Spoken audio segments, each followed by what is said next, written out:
Welcome back to our discussion of what's going on with the Boston mayoral race with our ace analysts, Gin Dumcius and Bill Forey of the Dorchester Reporter.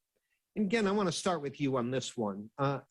We talked a lot about how Michelle Wu is marshaling support, a diverse array of support, endorsement after endorsement, but most notably from within the Black community. Acting Mayor Kim Janey has endorsed her. Others are clearly going to follow. Is there anything the Asaibi George campaign can do to counter that, either by virtue of marshaling their own endorsements or somehow turning this wave of Black leader endorsements against Wu in the minds of some voters? Is there anything she can do? Well, I think one thing that her team must be considering is looking at who voted in the September 14th preliminary, and then going down that list, going down that voter file, and making sure that their supporters, family members, cousins, whoever, came out and crank out the turnout in Dorchester, parts of Dorchester and South Boston.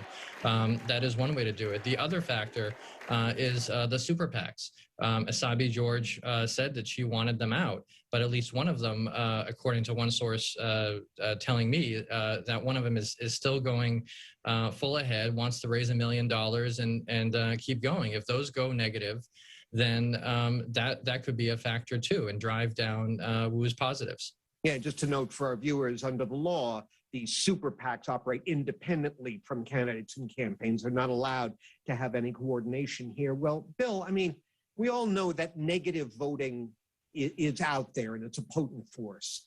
And we've already seen the Asaibi George campaign come right out on preliminary night and say, Michelle Wu, nice person, too much pie in the sky, there's an undercurrent of just too liberal. And after all, the status quo isn't that horrible for most Bostonians these days. What's the potential for a backlash, if you will, being harnessed by the Asaibi George campaign? Yeah, they can make that attempt. And I think, there is a lane, and obviously Annissa Asaibi George and her camp did a great job in the prelim, finding a lane and exploiting it, making it bigger for her. And she did a great job. I'd take nothing away from that. It's just that, it's really a math issue here, right? About who's left on the vine for Annissa Asaibi George from her base. I don't think she maxed out her base on September 14th. No one did. It was 25% of the city that voted. Right. There were plenty of votes out there. The trouble is that there's also plenty of votes out there for Michelle Wu that she didn't claim, and many of them are super voters who voted for 3 other people on that day, or maybe 5, and those people are going to probably vote, and they're not as likely to vote for Asaibi George as they are for Wu, given what we've seen of the data.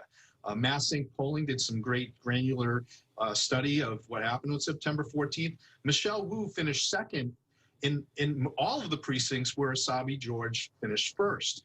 Asaibi George finished deep back in the precincts that are up for grabs now. Michelle Wu is ahead of her there, so she's got a competitive advantage along with she was about 16,000 votes ahead of the field, Michelle Wu was on September 14th. So it's a steep climb, and it would be for any candidate, not just Annissa, but she has her work cut out for her here.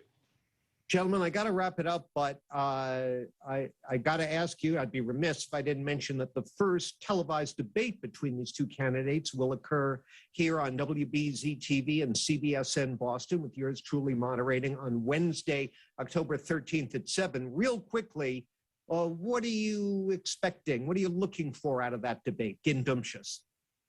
Well, I'm going to see just how much they go at it, and whether it's going to be cordial like the first one in the prelim, or they're going to go at it. Bill, tell me it's not going to be cordial. I hate cordial debates. Well, cordial might be optimistic, but I don't think it'll be nasty or acrimonious either, John. Sorry to deflate the out there, but these are two women who respect each other, yes. And they're also colleagues. I don't think you're going to see any nastiness, but it'll be a pointed debate. It has to be for Asaibi George to gain some ground.